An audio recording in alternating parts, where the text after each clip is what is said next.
I just want to confirm before I stop that to make sure that you can see the recording button.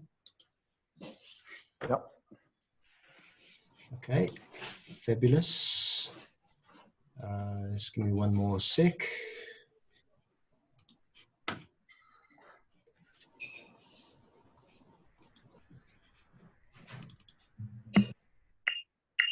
Just 30 seconds, guys. I'm just going to go on mute here.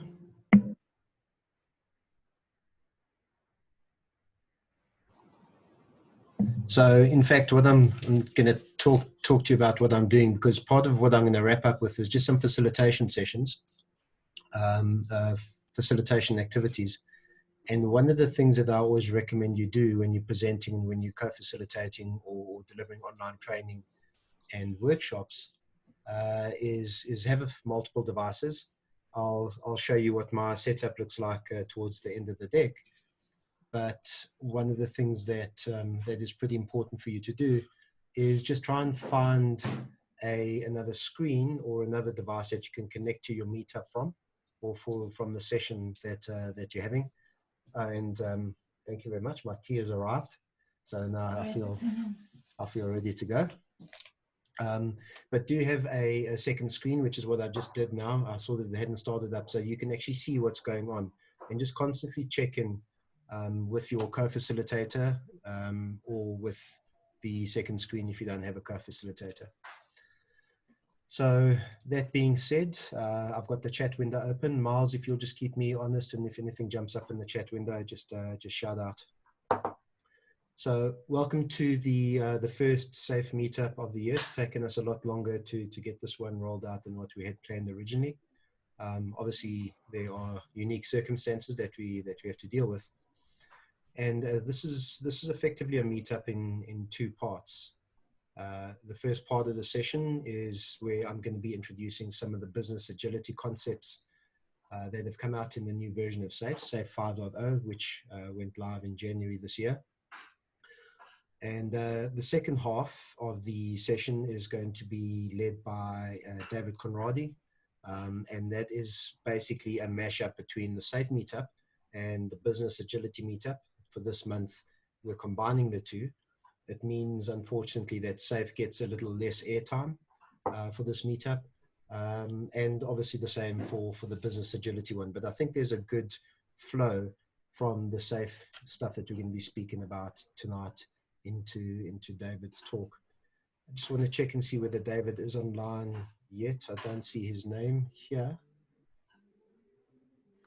David? I am here, Chad, if you can hear me. Fantastic. How's it, David? Hi, how's it? Good, thanks. So from a bit of context for myself, I have been working with the Scaled Agile framework specifically. I've been working in Agile for quite a while longer. But I've been working with the Scaled Agile framework specifically since early 2017, where I certified as an SPC. And I'm currently the only African who is an SPCT candidate. All things going well, it looks like that's going to make me an SPCT in the next 6 to 8 weeks. All going well, South Africa will run its first virtual SPC or implementing SAFE course the 14th of July. So watch this space. I'll be communicating those dates out a little bit later. So that's just a bit of a SAFE background. If you heard earlier speaking to Vian, I'm an avid outdoor person. I enjoy running, hiking, cycling, and all sorts of other good stuff. And as you can imagine, this lockdown's been pretty challenging for all of us, but definitely for me as well. David, do you want to introduce yourself very quickly, and then when we get to your section, we can just get rolling. Sure. I don't know if you can pick up the video at the moment, Chad. No, I can't see your screen at the moment. Your video. Oh, that's just a shot of. There we go. There we go. Great. So I'm just going to. Right. Hi. Good afternoon, everyone. Just a bit of background on myself. I have a inkling that I'm gate crashing a session in South Africa today. I'm currently sitting in Milan, in Italy, where I've been based for the past almost 4 years ago now. And it's been really at the invitation of Miles that I'll be talking this afternoon on the topic of agile leadership and the importance of resilience when it comes to leadership right now at this particular time. Just a short bit of background. Most of my career has been spent with Deloitte Consulting, where I advise in their human capital service area. I'm currently based in Italy, as mentioned. I have been working with the Italian firm, but over the past 6 months, my time has probably been spent more with the French member firm, where I'm acting as an advisor to the team, essentially based in Paris. So where the request for today emerged from was a talk I gave probably about 4 to 5 weeks ago to a group of South African HR practitioners on the experience of leadership, certainly from a European point of view, as the different countries were proceeding to deal with the corona crisis. And I've sort of been tracking a lot of the thinking that started to emerge around leadership, particularly from an agility, adaptability, and resilience perspective. So that's essentially what I'll be touching on this afternoon. Thank you very much, David, and a warm welcome to you. Thanks for joining us all the way from Italy. Can I go back to my share? Okay, so with the introduction out of the way, I've got one more slide to chat about before we get into the actual content itself. From an upcoming event perspective, you are one of the reasons why we decided to cut short the SAFE component of this meetup is that we're fortunate enough to be co-hosting, or Be Agile is co-hosting an event that is a first. The founder of SAFE, Dean Neffingwell, and Mick Kirsten, who's the author of Project to Product, are going to be co-presenting tomorrow evening. Most of you have seen, I'm hoping you've seen the meetup invite in the SAFE area, the Johannesburg SAFE area. And I think there are about 45 people that have accepted the invite. What that's done is it's actually changed the content of my slides significantly. The SAFE Meetup 5.0 introduction has got a pretty standard flow to it, but I'm going to be cutting short through quite a few of the areas for two reasons. One is obviously we're going to hear from the gurus themselves, from the source, tomorrow evening. But secondly, I'll be sharing the full deck of this meetup with you, with everyone who's attended. I've got the attendee list, and I'll make sure that you get the actual full content. So there will be areas where I'll jump quite quickly through some of the concepts and principles. Please feel free to interject. I might mute everyone every now and then, but so far we've all been reasonably well behaved. But please feel free to jump in at any point in time. David and I will leave about between 5 and 10 minutes for questions after the session, and then we can go into more detail in some of the topics there. The second event that I want to speak about from a meetup perspective is the European SAFE Summit is going to be held virtually over the 8th to the 12th of June. The actual event itself is the 10th and 11th of June. From the 8th, there will be some workshop stuff, and on the 12th, there's going to be again, other workshops for people who have onboarded some of the content during the summit.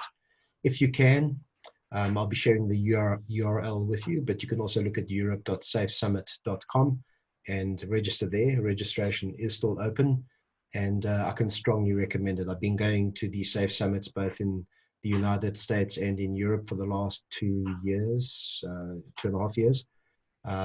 Strongly recommend you attend, even if you're not a SAFE guru or SAFE expert. There's a lot of talkers, or speakers rather, that have got context that they bring in from their respective areas of industry, and bring or shine a new light onto agility across different areas that you wouldn't consider previously. So those are the next two SAFE meetup events. Next one's tomorrow, and then on the 12th, I will give a summary or a recap on the actual SAFE Summit, which I will be attending for those of you that can't make it. It'll be a poor substitute, so do attend the SAFE Summit if you can. So on to the content for today. We're going to be looking at the highlights of the new version of Scaled Agile Framework for Enterprises 5.0, with the catchy phrase being your operating system for business agility. Just want to check in and see, just from a show of hands, I'm going to launch a poll very quickly. You should see it popping up shortly. Before I present it to you, this again is just another demonstration from a remote facilitation perspective of the kinds of things that you want to do with your audience. So you want to be engaging with them quite frequently. Just because of timing, I won't go as deep into some of the other areas as I would normally, but this is just an example that you can use from just from a Zoom perspective. You can see the poll has popped up on your screens now. Please give me some feedback. What's your level of exposure to SAFe? And I'll leave this open for, let's say, about 30 seconds. I can see some of the results are coming in. So I've got 18, 20 people. Wow, this is going fast. Okay, 20 people have given me their feedback. Okay, interesting. So predominantly, well, I'll share the feedback with you. Predominantly, not 100% au fait with SAFe, but you have heard of it. Okay, I'll give another 5 seconds. There's a couple of you that still haven't voted yet. Okay. As the poll, so from a results perspective, you should be able to see the results. Majority of you, 52%, 15 of you have heard of SAFe but haven't attended the course or used it. Two of you have a SAFe qualification but don't actually use it. Next largest, you use SAFe on a day-to-day basis, and then 1 or 2 experts in the room. I saw Norman here. Hi Norman, good to see you again. How's it going, man? Miles, pretty good, man. Thanks for making it. Okay, so now that you understand kind of where we are, I also again talking to you as a facilitator for remote events and workshops. You always want to try and get a gauge for where your attendees are. Normally, what I would do is send something out way in advance of the session. There'd be some pre-reading. And we'll speak about different ways that we can make sure that everyone's on the same page. But this is a perfectly fine audience for the content that we're going to be going through today. Mick Kirsten, who wrote Project to Product, and those of you that are attending tomorrow will get to see him in person, well, as in person as he can be, speaks about mastery of large-scale software being a definitive a requirement for organizations in the 21st century. If you can't handle software delivery, software creation, understanding how software works going into this next century, you're absolutely going to be challenged. We speak about 5 technological revolutions, and again, this is captured in Mick's book.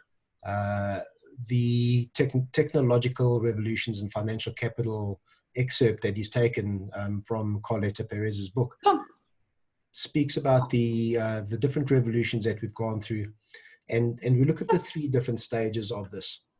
So effectively, we're looking at the from an industrial revolution all the way through down to the age of software and digital. We went through initial installation periods where there were a number of individuals and enlightened people and organizations who were the true innovators, the technology enthusiasts, as it were.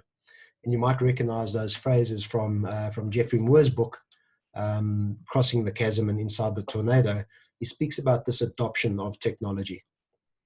So the individuals that are literally on the leading edge of that, the innovators, the early adopters, the visionaries, are the people who, when a new technology becomes available, so the Industrial Revolution, Canal Maria, being able to transport goods down a canal, putting them onto boats, basically platforms where they could transport stuff, all the way through to where we are right now, where technology means digital technology, where it means the ability to connect and communicate electronically over incredible speeds and with bandwidth. The fact that we all looking at each other's faces, or a few faces here, from all over the world is an absolutely phenomenal achievement. But it's only the innovators and the people who are really the leading edge of that technological curve that are going to be the ones that potentially are setting themselves up for success beyond the turning point. And what is the turning point? Effectively, the turning point is that point at which, if you haven't embraced this new technology and if you haven't adopted and embedded it in your way of working, there's a strong chance that during the deployment period, where this new technology becomes commonplace and accessible and has been democratized, your organization might not exist because it hasn't empowered itself. It hasn't turned on all of those switches that it might need to in order to take advantage of this new technology. So Moore, also in his book, Inside the Tornado, he speaks about the difference between these innovators, these early adopters, and then the late adopters, the guys who are conservative and really not that interested in trying anything new. He talks about differentiating between them in the way that they see things. Innovators and technology enthusiasts, the visionaries, see with their eyes closed, and everyone else sees with their eyes open. In fact, basically meaning that they actually have to see something before they believe it and before they trust it, before they invest in it. And that's a great analogy for me when I consider change in this world that we're faced with now, when it's all about change. The question of whether we at the turning point or not, when you consider the fact that BMW's group, reading from the slide, more than half of its R&D staff are going to be software developers. So if I had to ask you, if you want to either drop it into the chat window or just shout it out, and I'll put most of you on mute, so you're going to have to unmute yourself. How many lines of code did you think was in Apollo, the mission that actually took us to the moon? Any idea? How many lines of software code?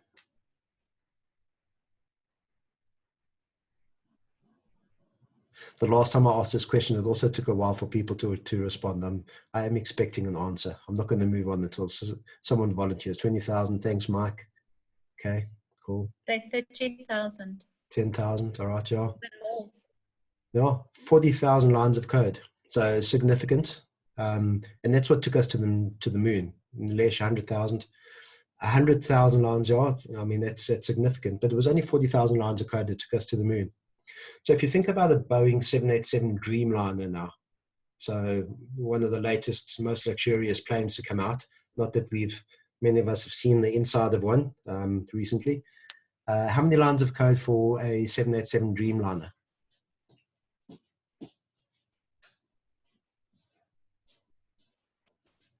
1,000. Vion, think it's coming down? Oh, sorry, what's it? 1,000 now. 1,000 lines of code?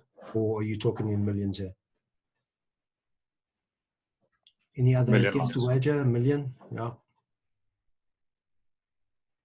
Yeah. 8 million.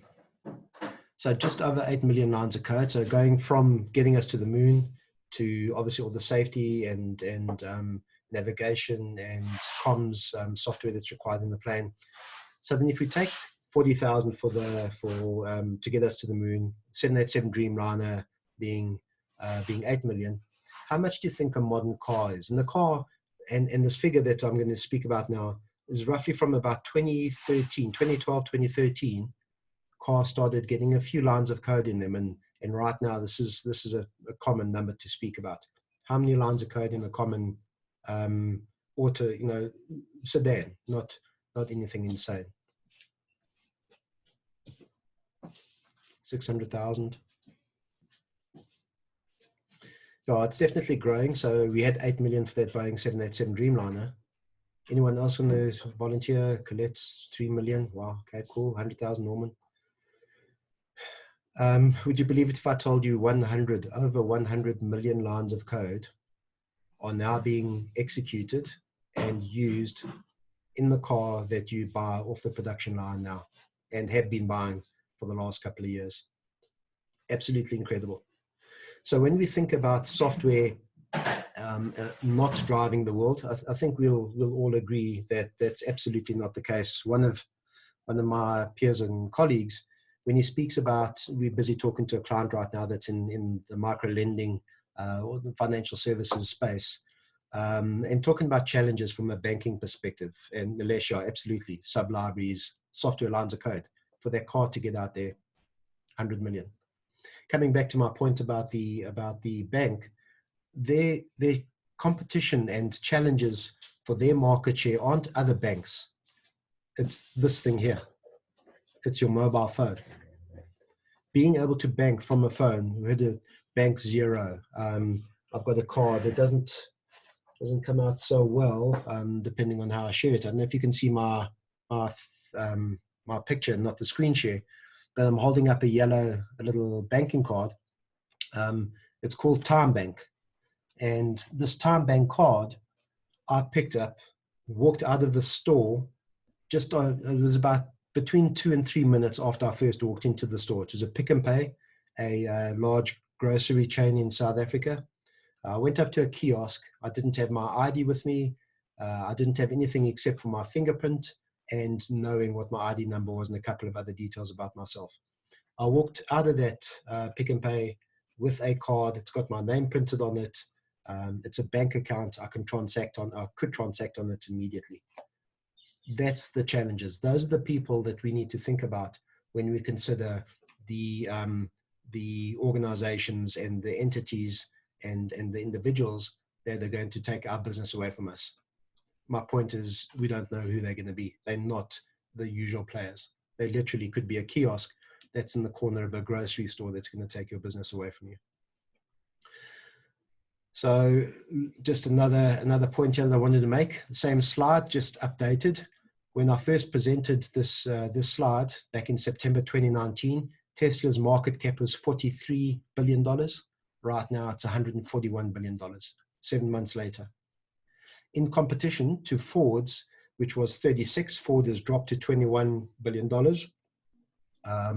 And revenue obviously dropping and changing respectively here. You can see that the shift, if we had to draw a graph here, the shift is incredibly fast and probably unforeseen as far as the large motor car manufacturing, traditional motor car manufacturing organizations are concerned. So what we understand is that we need to be able to compete in this age of software. Mick Kirsten says that the problem isn't with the fact that our organizations don't know that they need to transform. It's that they're using managerial frameworks and infrastructure models from past revolutions to manage their businesses in this current one. And echoing that sentiment, we hear from John Cotter, whose recent book, Accelerate, talks about rethinking the organization, that the world is changing at a rate to which the basic systems, structures, and cultures built over the past century cannot keep up with the demands being placed on them. So looking at what that means from a business perspective, initially when an organization starts up, we start up with a network, a small group of individuals that are very customer-centric. It's a small business. We understand what needs to be done. We understand who our clients are. We understand our products. Everyone in the organization knows intimately what we need to do to bring in the revenue to pay our expenses at the end of the month. And we get good at that. We deliver great products. We deliver great services. Our customers love us. They buy more. We get more customers. Our business grows. So we introduce a hierarchy, which allows us then to scale. So we have this division of these group of individuals that we call salespeople. We have our marketing team and we have our operations guys, and they're really good at what they do. But the organization keeps on growing. And that speed of innovation, where we have our very customer-centric individual focus, that used to be supplemented by some scale, where we've got 3 or 4 salespeople who understand what's going on, but the organization meets regularly. We get even better and deliver more products and get more clients. And we grow to the point, unfortunately, where we get so big that innovation and that customer centricity gets smothered by the overwhelming hierarchy that exists in this growing organization.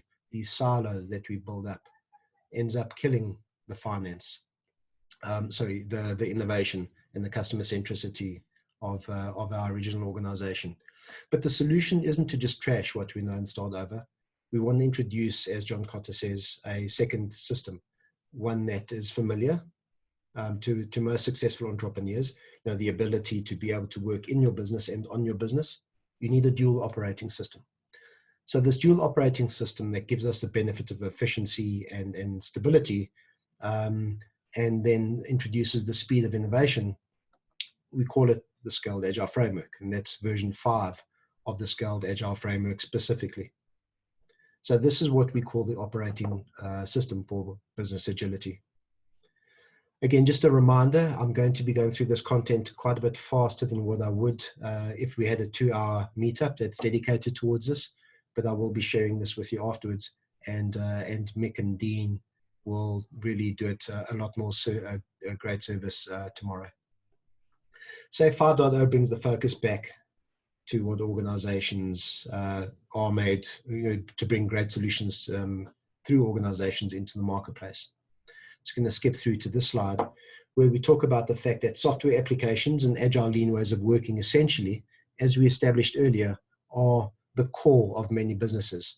I'm not saying that people aren't important, they absolutely are, but the things that we're delivering to our clients predominantly are including more and more software, as we just saw through the exercise we went through. But we do wrap that in the business solutions. So we need to be able to have a holistic view of how to deliver these solutions through our enterprise out to our clients where everyone is involved. For those of you that haven't seen the big picture before, this might not make that much impact or have that much impact on you, but the new version of SAFe 5.0 has a new focus at the top level that is really all about business agility. Other areas of change are that we've introduced 2 new core competencies. Those are organizational agility and the continuous learning culture. And then 2 of the original ones have been reworded. So enterprise solution delivery is what used to be business solutions and lean system engineering, and agile product delivery used to be called DevOps and release on demand. But what ties us all together is the new SAFe overview tab. And the overview really places customer centricity at the center. Many critics of the SAFe framework talk about the fact that the customer isn't seen on the framework. There's no customer centricity. And I think SAFe has gone, the Scaled Agile Institute have gone a long way to addressing this by introducing this new overview tab, which really puts the customer at the center of everything that we do. I'm going to then discuss these 7 competencies in a little bit more detail, but I'll just touch on the competencies themselves, and I'll discuss very briefly each of the 3 dimensions that we've got for each of the competencies. So looking at the 7 competencies, we've got 3 dimensions, giving us a total of 21 dimensions for the new version of SAFe 5.0. The first one being team and technical agility. Is effectively how we make sure that from the dimensions I spoke about, that we've got agile teams who work with built-in quality, delivering solutions that delight our customers. These teams are connected to other teams, and effectively through a sequence, a cadence that we'll talk about later, we make products and services available to be released to our customers. The previous versions of SAFe had from a structure perspective, the bottom layer of SAFe was called team, and then we had the program level. SAFe now has consolidated these 2 into something called essential SAFe, and that includes the team and the program level. Another key difference is the fact that we speak about business teams now. We no longer speak about development teams. So these agile teams that are highlighted in the bottom left-hand corner are true business teams.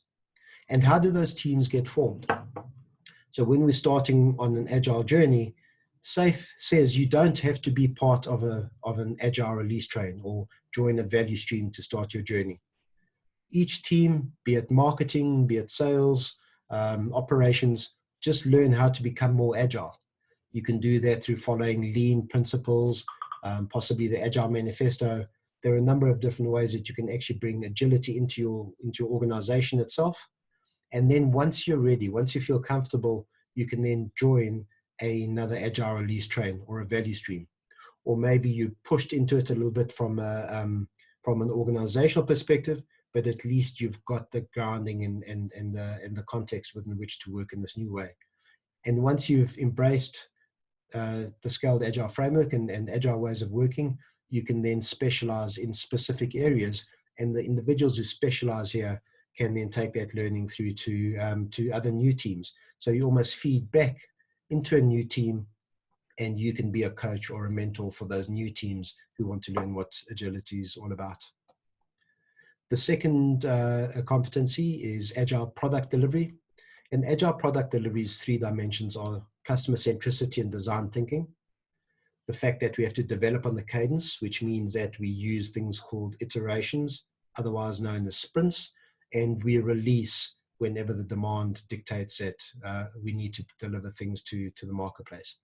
And then DevOps is becoming a language and a phrase that's being used across organizations, irrespective of whether they're deep technical software development organizations or whether they're more market and business focused.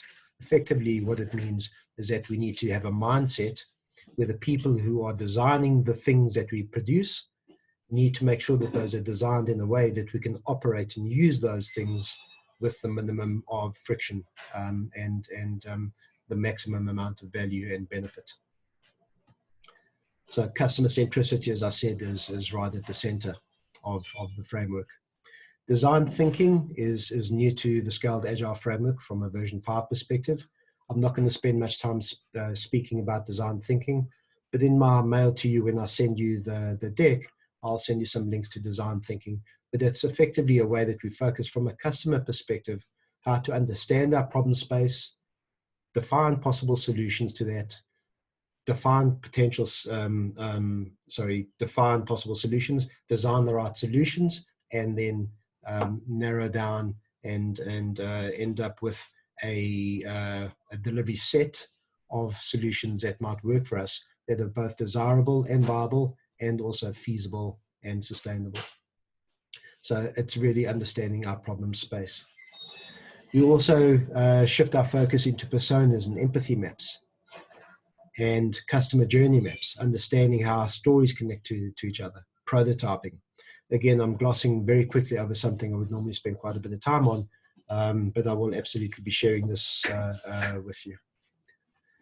SAFe also now, those of you that have been working with previous versions of SAFe, we speak about PI objectives and stretch objectives.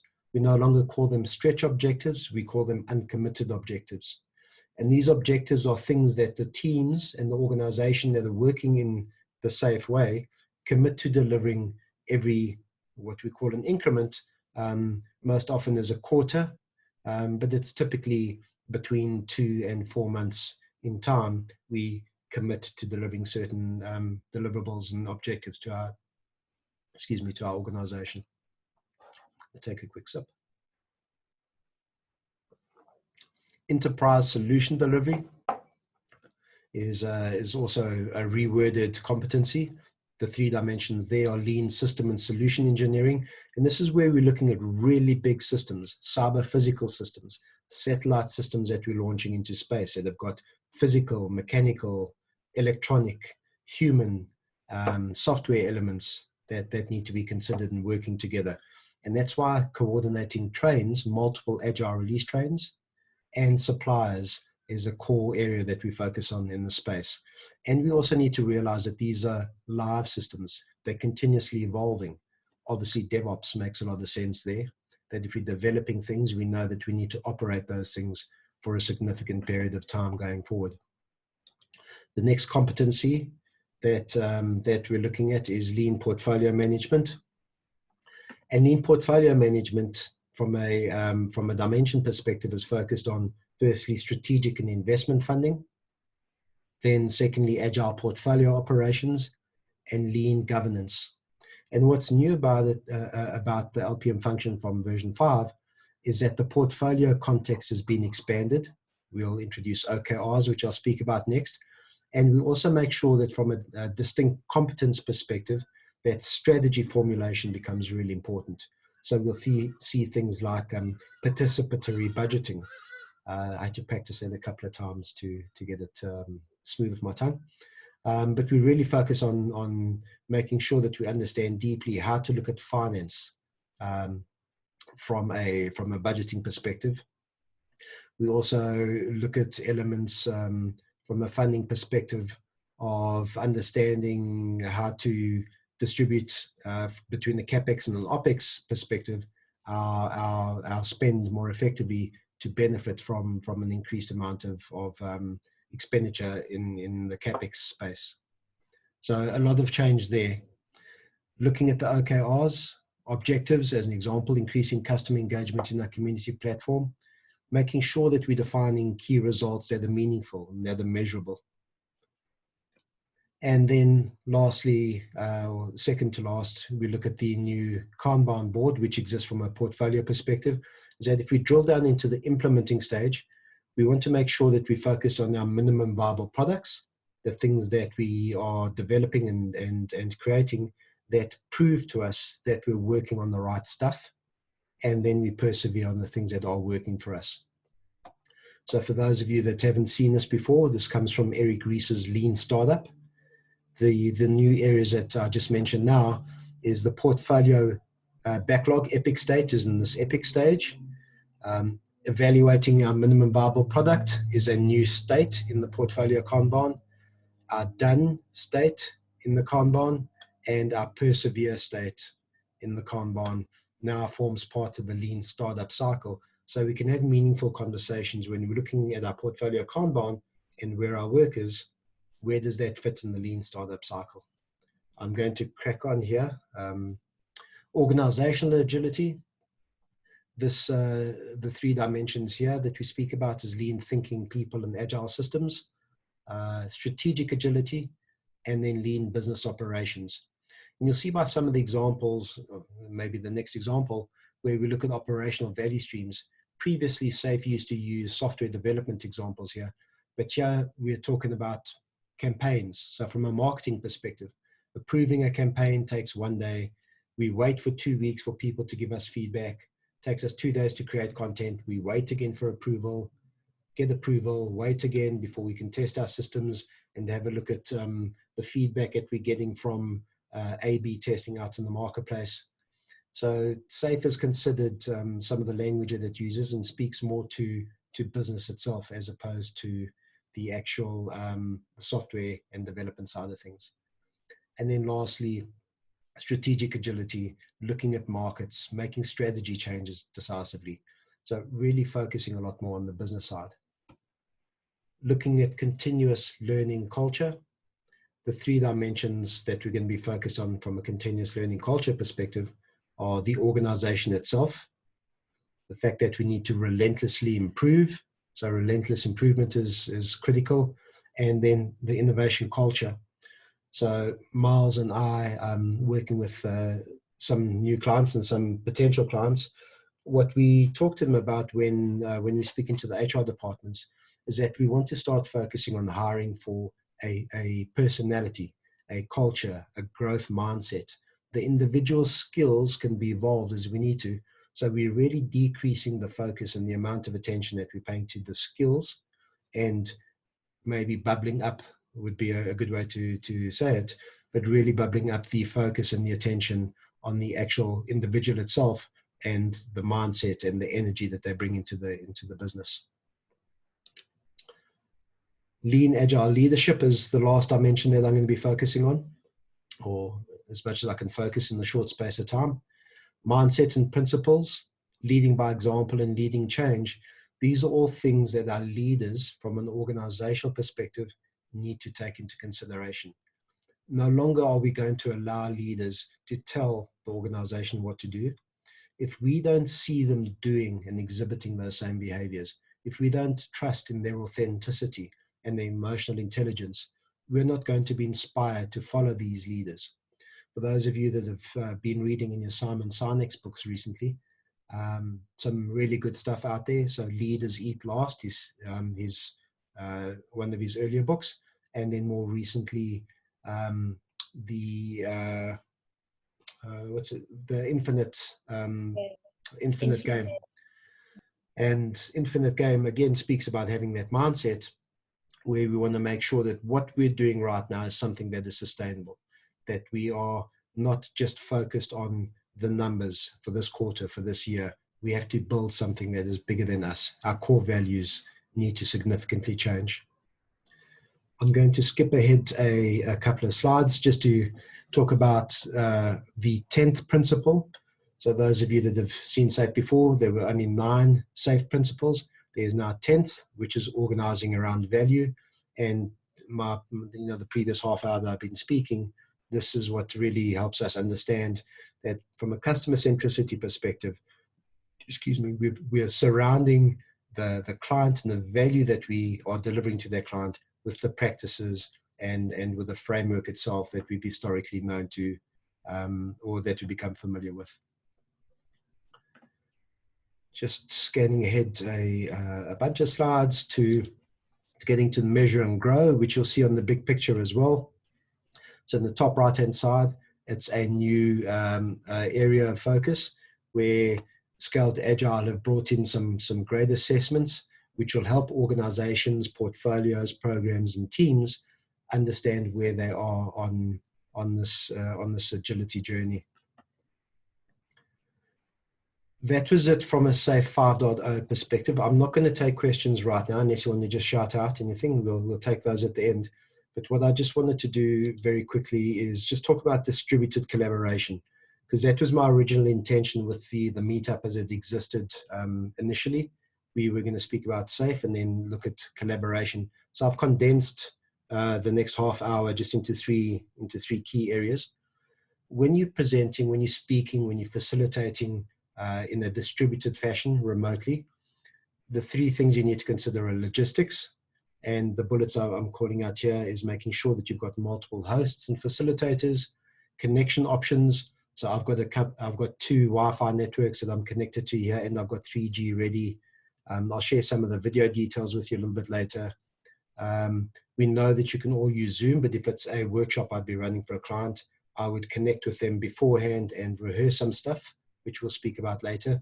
And we also want to make sure that we've got breakout rooms and areas where we can send people to share stuff as we need to. Technology, internet access, and bandwidth. I've been asked to facilitate the AGM for the estate that I work in. There are about 200, There are about 200 people in the estate. And one of the constraints, or one of the things that the board have asked me to consider, was that not everyone can connect over the internet, which is a bit of a challenge if you want to have an AGM, and you can do it over phone. But there are certain certain assumptions that we need to make if we're trying to teach, collaborate, and interact digitally over a distributed medium. So internet connection is so important. Conferencing software and the breakout rooms that I spoke about. I'm repeating it here. It's so important that you've got that sorted. And then preparation. Rehearse everything as much as you can. Send as much material out as you can beforehand, and have a pre-event call just to make sure that you've got access. This short video, which it's actually just an animation, but there's software that I've come across which I'll be adding in the link that I share with you afterwards. It's called Sokoko, and it effectively creates a virtual view of your team. So if you picture this team that are distributed worldwide, we are going to digitalize these guys. We're going to bring them into a virtual room, and they can then use Zoom, Microsoft Teams, or whatever they want to in order to communicate better. So it's just a very short animation that's going to play through here. Those are the team members. Digitalize them, put them into this remote office space where they're in their own meeting room, and they can have private sessions and invite people as they need to. So a very short clip, I'll share the link with you, but that's the principle. The reason I like this clip is that the principle that I want to get across here is that we need to recognize that we still want to connect. We still want to have a place where we feel like we belong. So just before I I hand over to David, what I also want to share with you very quickly is just something from a technology perspective. So using my setup, which let me actually show you what that looks like. So you can see from this is what it looks like in front of me, what I'm busy looking at right now. So I've got a screen there where I was working on my PowerPoint presentation. Over there is a lamp. They're shining a light directly on my face. I've got a boom microphone, which helps me with good audio. I've got, so I can kind of interact with all of you at the same time, and making sure that all the stuff is working pretty well for me. And then having stuff like the big picture that you can speak to, in the background, and you can share with people anecdotes, and you can scribble on it, and you can communicate and connect with them that way. We're going to try and represent as much as we can what, from a familiarity perspective, what we had in the old world. And that's it. I'm really sorry that I had to go through the content quite quickly. It's great to have David on the next half of the session where he can speak about leadership, but you'll get a lot more safe content from tomorrow's call with Dean and Mick. They stole my thunder. I wanted to spend a lot more time on this, but they're definitely better at it than I am. So without waffling any further, David, I'm going to hand over to you. Thank you very much for your time. I'll see if I don't know if you sent through a slide for me to call up. If you did, yeah, I'll send through a single slide for you just to call up while I'm talking. Okay, cool. I'll bring that up. I'll have a look at it and bring it up once you get started. Thank you. Perfect. Shall I kick off then, Chad? Yeah, go for it. Okay, great. Okay, well, hi everyone. Just to give you a sense of what I've put together, I think just reflecting on what Chad has shared with us right now, I'm covering what is, to a large extent, an emerging body of work around what is taking place when it comes to leadership, obviously in the context of the crisis that we are all experiencing at different levels and in different stages right now. So I've got notes on a second screen. I will not do what Chad has just done and show you the room I'm sitting in. It'll be quite embarrassing to do that once I've had sight of his. It's pretty much a dining room type scenario. I'm running off an Apple and I'm running off a sort of a Microsoft computer as well. So what I'd like to do is just share with you what is emerging right now, what a lot of the thinking is around what is constituting more and less successful leadership when it comes to dealing with the crisis situation. What can we draw on past experiences of leaders functioning in these types of scenarios? But very importantly, what are some of the lessons that we can take from the current situation right now? So we've titled today's piece Being a Time for Adaptive and Resilient Leadership. And although the two concepts are very closely related, they are essentially quite different. And one of the academics that I follow on this topic, Julian Birkinshaw, is a lecturer at the London Business School. In fact, he's one of the senior academics there. He's got some if you do have the opportunity, very good thinking around the sort of coexistence of agile and resilience, and how the two, in fact, are very different things, and how resilience is becoming critically important right now from both a leadership as well as an organizational perspective.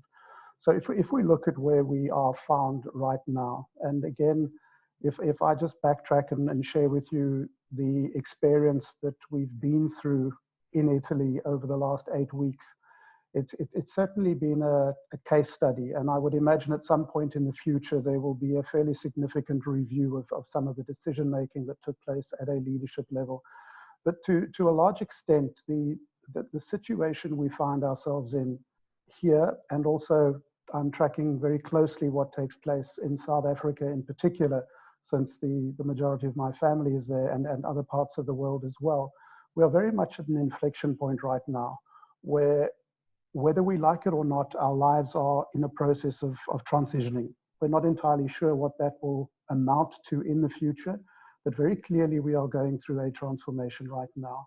And many people are looking to leaders for guidance, for support at this particular point in time. And what we're seeing is leaders, regardless of their level and status in the organization, are going to play a critical role in allowing and enabling the transition to the so-called new or next normal that you'll probably have heard a lot about already. And what I thought would be useful is to perhaps bring in reference to the concept of adaptive leadership, which is something that was first launched by a person by the name of Ron Heifetz, who's a Harvard professor.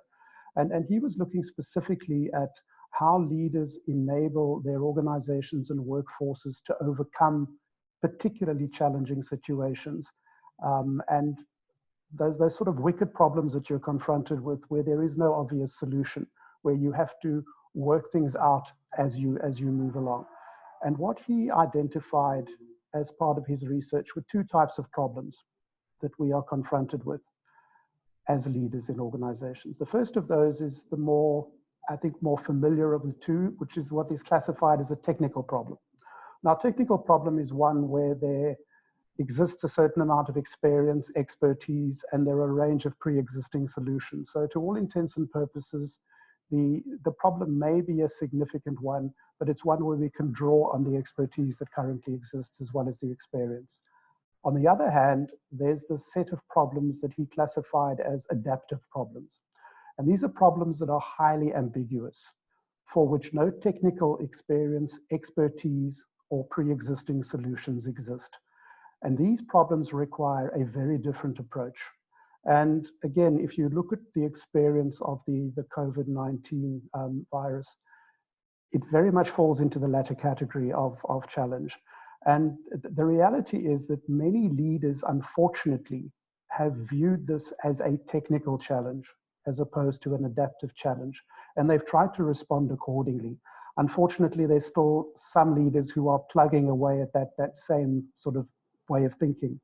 And the reality being right now that it doesn't call for a technical solution, it calls for an adaptive solution.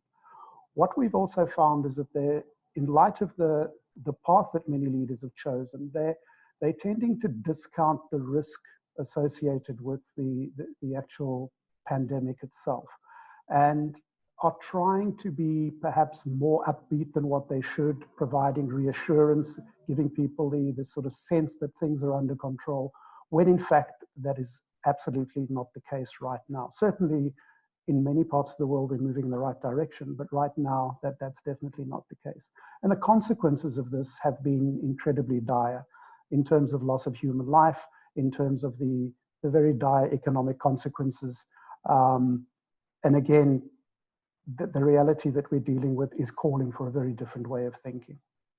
So what we're seeing right now is something that is quite counterintuitive.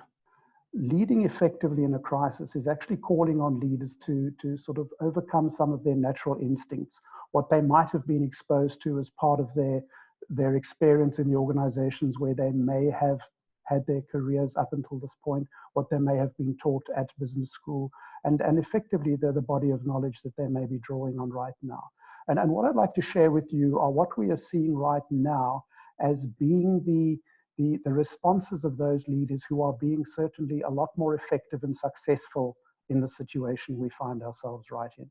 So the first thing that we are seeing that differentiates your more effective from less effective leaders is the fact that they are taking swift action, and that is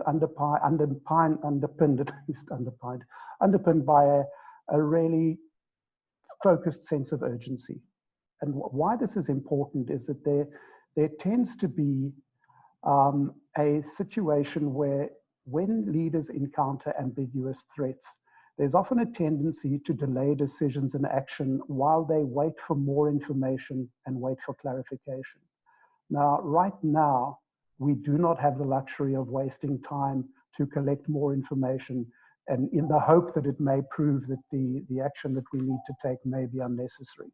So first and foremost, acting with urgency is requiring leaders to have the courage to make decisions and take action, often with incomplete information.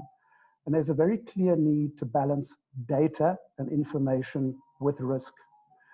For those of you who may know of Colin Powell, the previous US Secretary of State, he spoke of a 70-40 rule. And the reality here was, his argument was, if you had 40% or less of the information that you need to make a decision, you probably required a little more. If you had 70% or more, you probably could not afford to wait any longer for information. You had to move. You didn't have the luxury of trading off risk and time. So that sweet spot between your 40 and 70% is what was considered sufficient to take action. So the effective leaders that we've actually had sight of now have acted very early, well before the future was clear. But what they've also done, apart from being very action-oriented, they've also been reflective. So they've stepped back, they've reflected, they've learnt, and they've strategized when the pace for bias and action have proved to be too high. So that is the first differentiator that we've actually seen. Secondly, they've been very clear and transparent in their communication. And I'd ask you to reflect on your own personal experiences as well, those of you who are leaders or those of you who are in organizations that have got more senior and broader leadership cohorts. Think about the communication that you've experienced right now, even at a country level for that matter. Uncertainty produces significant anxiety, and leadership silence exacerbates that situation. And as human beings, we don't function very well for extended periods of time when there's significant amount of, excuse the clock, I'll just pause for 1 second, otherwise I'm going to be drowned out. Apologies.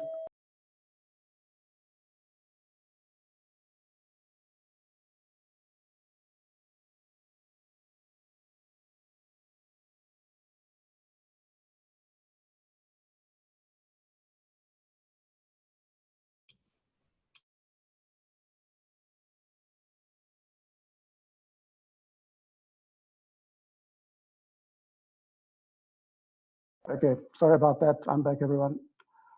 So where leaders have been effective mostly is where they have been honest and accurate in terms of describing the reality that they and their organizations are in. They've been very, very clear on what they know, as well as what they don't know. Thirdly, what they anticipate, and then lastly, what that means for all stakeholders of the organization. They also have a regular rhythm of communication where they communicate very clearly in ways that all constituents can understand, absolutely essential right now. And they, at the same time of describing the current reality, they also talk about the future scenario to which people can direct their energy, which is absolutely critical if you're wanting to maintain motivation. So in essence, they are being brutally honest, and at the same time, they provide incredible hope. Lastly, when it comes to communication, what they're doing is they're encouraging two-way communication. They're avoiding the trap of just telling people the way things are. They're in fact asking people for feedback. They're asking people to pose questions. They're asking people to in fact challenge some of their decisions. Third category of differentiator is that they are responding constructively to mistakes and error in judgment. So the reality right now is, regardless of the decisions taken by leaders, there's an inevitability that problems will arise. And how leaders respond to these situations is absolutely critical. In fact, as important as their response to the pandemic itself at the initial stages as well. They must not, under any circumstances, revert to any form of defensiveness or blame. Stay focused on the goal, continue solving for the next presenting problem. And in this process, what we're seeing your more successful leaders do is demonstrating mental toughness, perseverance, and unwavering focus, but at the same time, remaining calm and exuding optimism as well. In fact, they're serving as the role model of the qualities that they're expecting their organization as a whole to demonstrate. Collective resilience and tenacity is ultimately what they embody. They're engaging in regular course correction. Now, this is a very important one. There's this misconception that exists that good leadership is when a leader steadily and unrelentingly stays a course. There is an element of truth in that.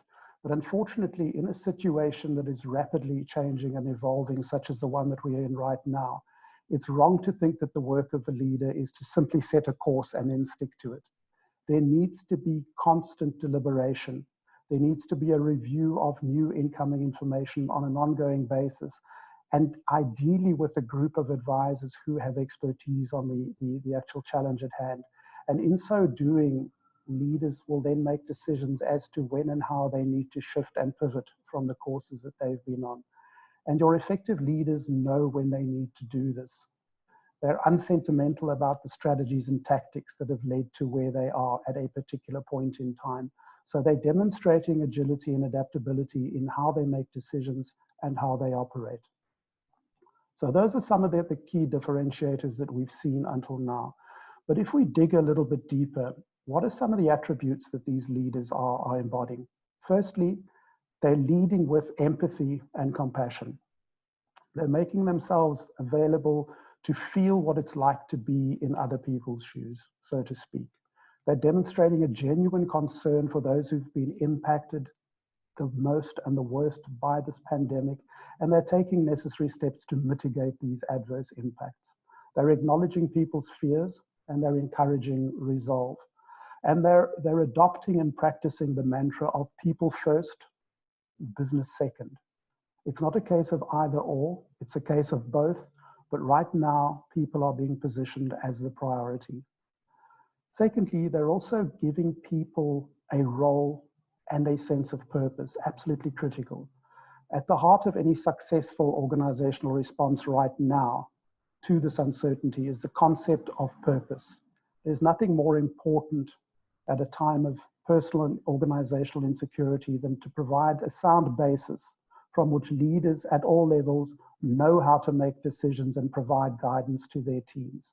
So in the current crisis, leaders need to give their followers direction, reminding them why their work matters, really importantly. In organizations involved in the essential services, this is perhaps more apparent than elsewhere, but it's still important that each person understands their contribution. Absolutely, I've just seen one of the comments pop up about celebrating and acknowledging and recognizing the contributions of others. This becomes amplified when you look at the whole need to operate virtually and remotely right now, where perhaps the opportunity for immediate feedback in the work environment that would be possible if it was on a face-to-face basis, leaders need to be perhaps a lot more deliberate about giving that recognition. So the next attribute that we've seen is emphasizing experimentation and learning. And this dovetails very nicely with what Chad was highlighting around the learning organization as well. Leaders at least need to become very comfortable with ambiguity and chaos, and they need to commit themselves and their followers to navigating through that disruption, adjusting, improvising, and redirecting as the situation changes and new information emerges. They have to accept and understand in particular that they will make mistakes, that everyone will potentially make mistakes along the way. We don't have a playbook for this. We're actually learning as we are advancing. And they need to constantly experiment and get early and frequent feedback to enable a realignment. So again, emphasizing here that everyone individually and collectively needs to learn their way forward. The next attribute is something that we as Deloitte have referred to as symphonic action. And what we mean by symphonic is that this is not a time for hero leaders. This is not a challenge organizationally for the single hero leader where someone in their individual capacity is going to be the salvation of the organization and the workforce. What in fact it's calling for is collective action of many leaders on a number of levels. And again, your best leaders have stepped up to help others lead. They've started to institute the concept of distributed leadership, and leadership alignment is proving to be absolutely essential in this. So those who've achieved success have created a climate where collaboration and co-creation are encouraged and enabled. This is really an opportunity for people to work together and not independently. Something that's become particularly important right now is the concept of well-being. And as you can each probably attest to in your own personal experience, the crisis is taking its toll on everyone. And there's a risk that people are approaching a level of exhaustion that can lead to burnout.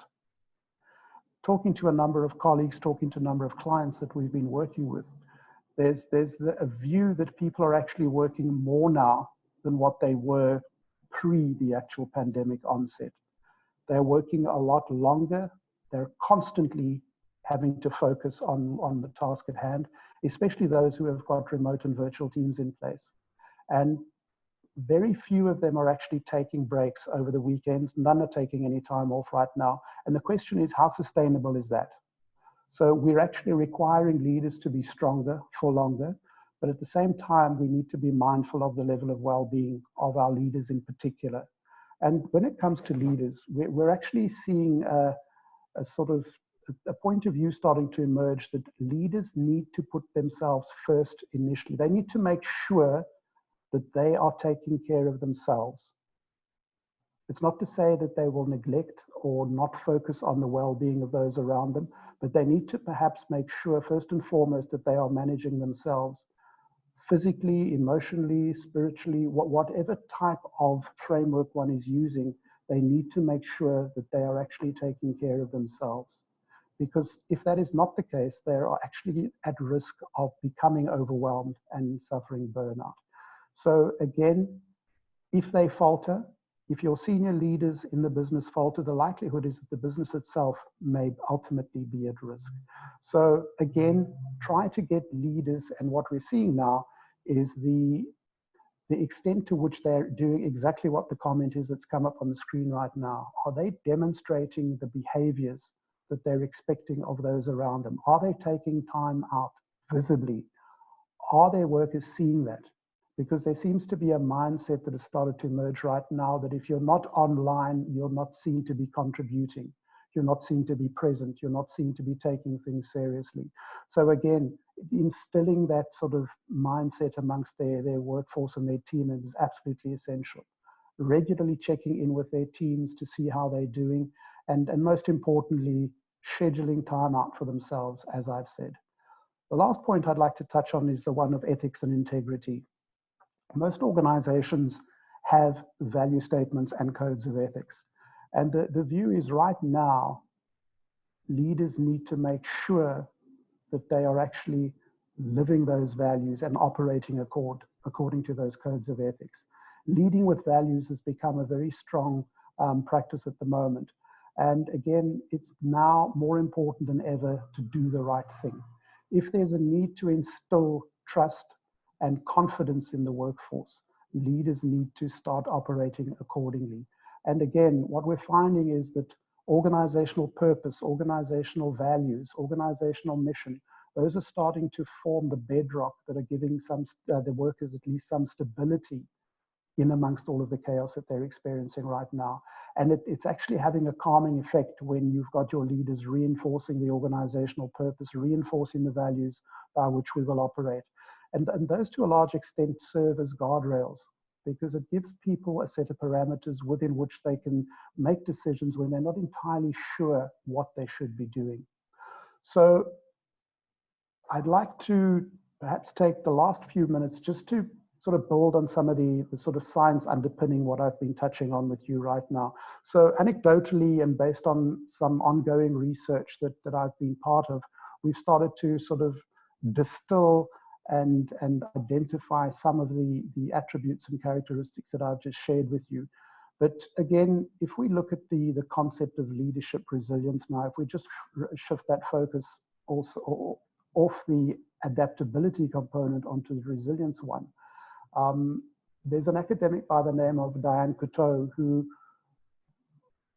wrote a very profound article on resilience a number of years ago. I think it was an HBR publication, but there are three key components to leading with resilience that I'd like to take you through and just unpack them very briefly. The first of these is to acknowledge the reality that you are in right now. We've touched on that a little bit with Heifetz's view around technical and adaptive problems. So you need to know what you're dealing with. You also need to be contextually aware. What is that's going on around you? What are the opportunities that are presenting themselves? And thirdly, how risk tolerant are you? You need to avoid falling into the we don't have enough data trap. And again, the thinking behind this is, without that complete and accurate understanding of the reality that you're in right now, you're not going to be able to make solid decisions. You're not going to be able to lead forward into the future in a sustainable way and to set a foundation to thrive. The second component is something called anchor in meaning. And here we're wanting to try and pull things back to the discussion around purpose and values that I touched on a little bit earlier. And much of the challenge around meaning sort of flows into the neuro-leadership world of things, where many times our reaction, in fact, most instances, our reaction is largely determined by how our brains are wired.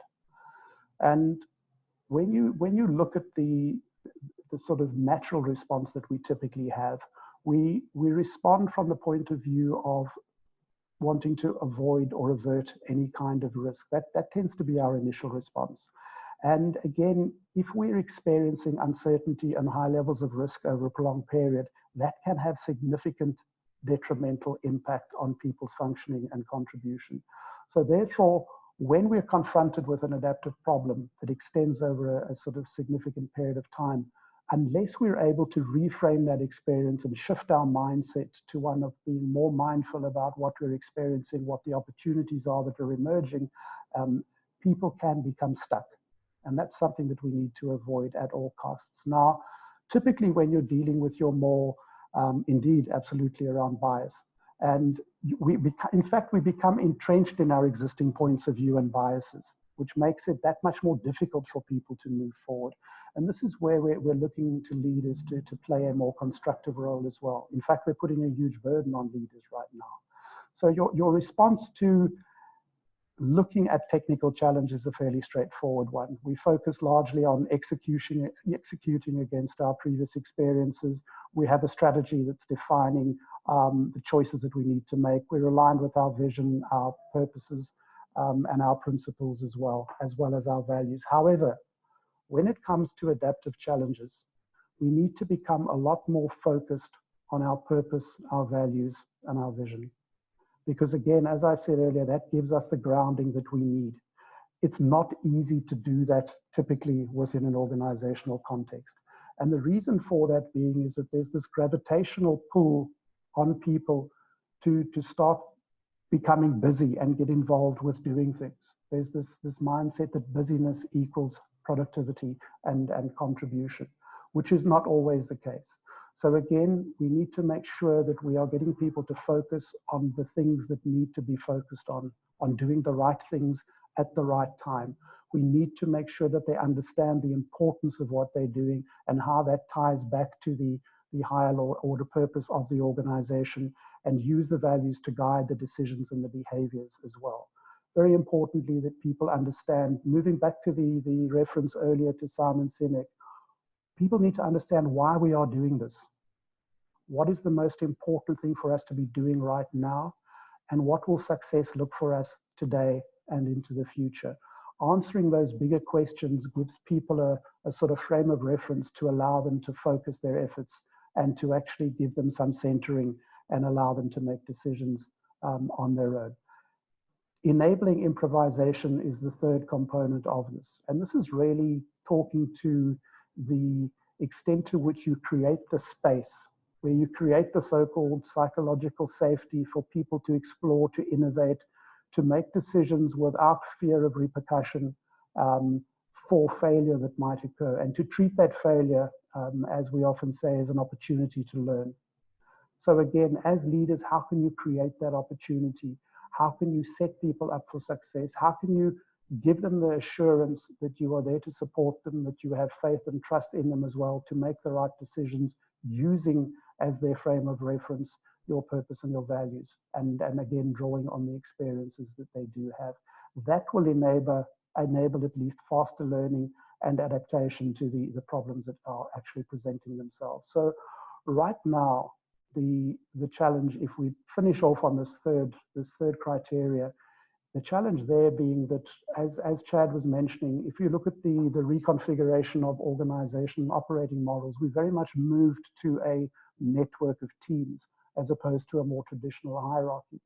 And as these teams are forming and reforming right now, there's a need for an overall level of coordination from leadership. So leaders need to have their fingers on the pulse in this continuous shifting scenario that they are confronted with. So they have to be incredibly comfortable with dynamism. They have to understand what they are dealing with when it comes to their workforce. Obviously, this problem is amplified when you've got a workforce that may be combined on-site, remote. It may be a blend of having your full-time employees working with your off-balance sheet employees, and again, blending that in with third-party providers as well. So the challenge for leaders right now is a significant adaptive one. And again, if we can start drawing on some of these lessons and some of these experiences that are differentiating your more from less successful leaders, we believe that we can start providing some more clarity and focus for leaders moving forward as they start shifting from this respond phase and start moving into full recovery and ultimately start exiting the actual lockdown and get back to the focus of work going forward, whatever form that may take. Chad, I'm going to stop there, and I'm very happy if there are questions to take those. I saw a number of items popping up on the screen as I was talking.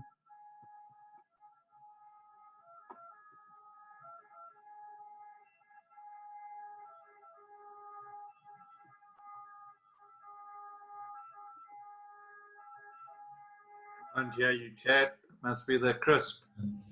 Yeah, I was testing crisp. All right, can you hear me now? I guess you can. Yes, we can. Yes, we can. Okay. So Alison's last point here about client centricity being the focus. Leaders often forget about their people. Dave, do you want to maybe talk about that? Because I think from a context perspective, when we speak about agility and SAFe does and some of the other frameworks as well, client isn't always the ultimate end user client person who receives the products that we ship out our doors.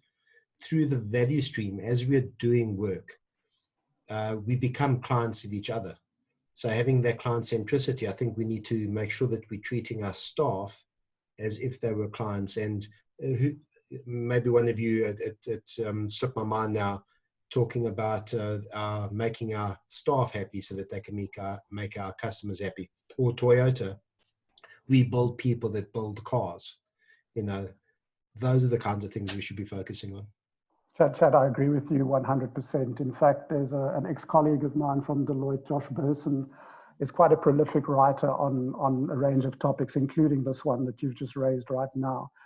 And his view, based on what he's been tracking around this pandemic, is that it's having an incredibly positive impact on what we refer to as the employee or workforce experience, in the sense that leaders are now being forced to actually become a lot more hands-on. And by hands-on, I don't mean handsy or micromanaging, but they have to be a lot more attentive to the workforce than perhaps they may have been in the past.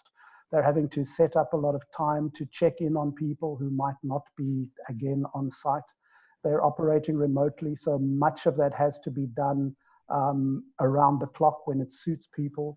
They have to focus on the well-being of people who typically would be sitting in the work environment, but who are now operating remotely with a whole lot going on around them that they are now only for the first time starting to understand. So it's certainly, it's creating a lot more awareness and understanding of the total person that they have in their workforce, as opposed to just someone who shows up on a day-to-day basis and who they might see a few times during the course of that day or week, in fact.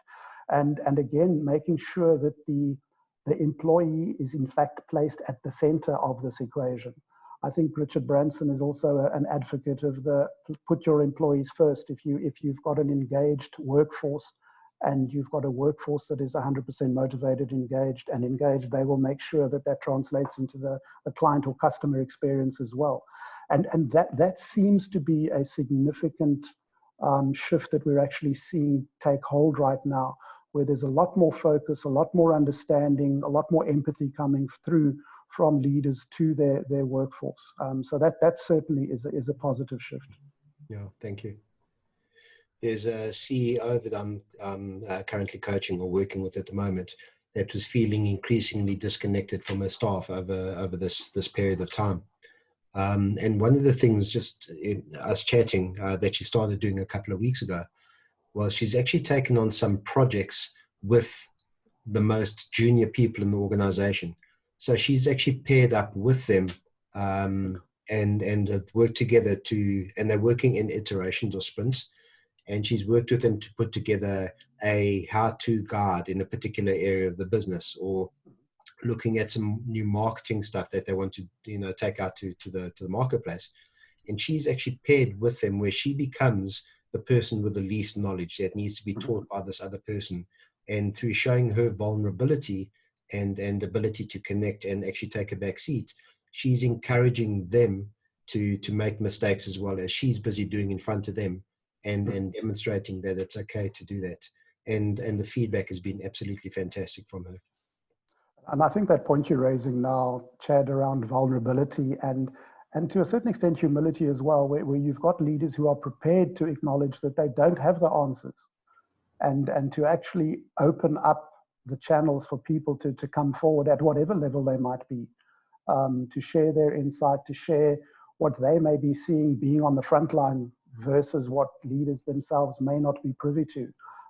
Is again having a massively positive impact on the overall experience. Thank you, David. Does anyone else have any questions, any feedback? We've covered a huge amount of ground. Thank you so much, David. I'm just going to open up to anyone else. If you, Sure. I've muted everyone, so if you weren't or didn't think you were on mute before, you're going to have to unmute yourself.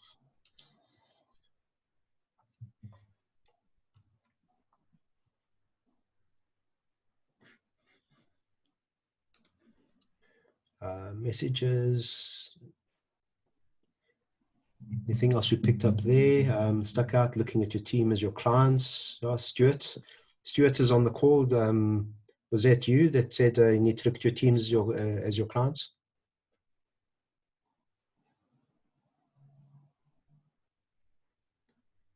Okay, maybe Stuart is away from the microphone at the moment. Back here, no, it wasn't me, but yeah, I'm a strong proponent of.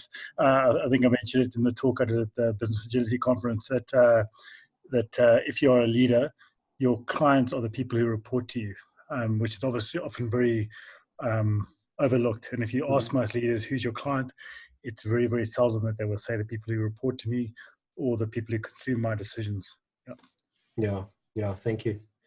And Marsha's point also about the school system, where the principals spent a day with the cooks and the principals. It's actually connecting. We speak about Gemba, we speak about getting out there with the workers. And historically, that's really just been about understanding what are the right products and services that we need to deliver. But if you actually expand the definition of Gemba, and if you look at it from an organizational perspective and consider systems thinking, and your leadership is absolutely part of the system, is if they truly understand the conditions that you're working in, that your clients are consuming your products in, what it's like to walk to work every single day and then be expected to be on top form at 8 o'clock in the morning when everyone else is driven in the luxury German vehicle. Just that empathy, that understanding is vital for the leader of the future, I believe. Ted? Yes. I'm sorry, I just think that it's very sad that a pandemic like this has to bring out the leadership to bring back the old values of happy people make happy workers, brings out more work. Because I think also with the company that I'm with at the moment, everything is client centricity, and we get told it's not a people's playground. You're there, you get paid, you do the work. And I think that the pandemic has just brought everything to a halt and made people look at themselves and the people around them. So it's very sad that something like this had to make us focus on old school thoughts again. Great. Yeah. Absolutely.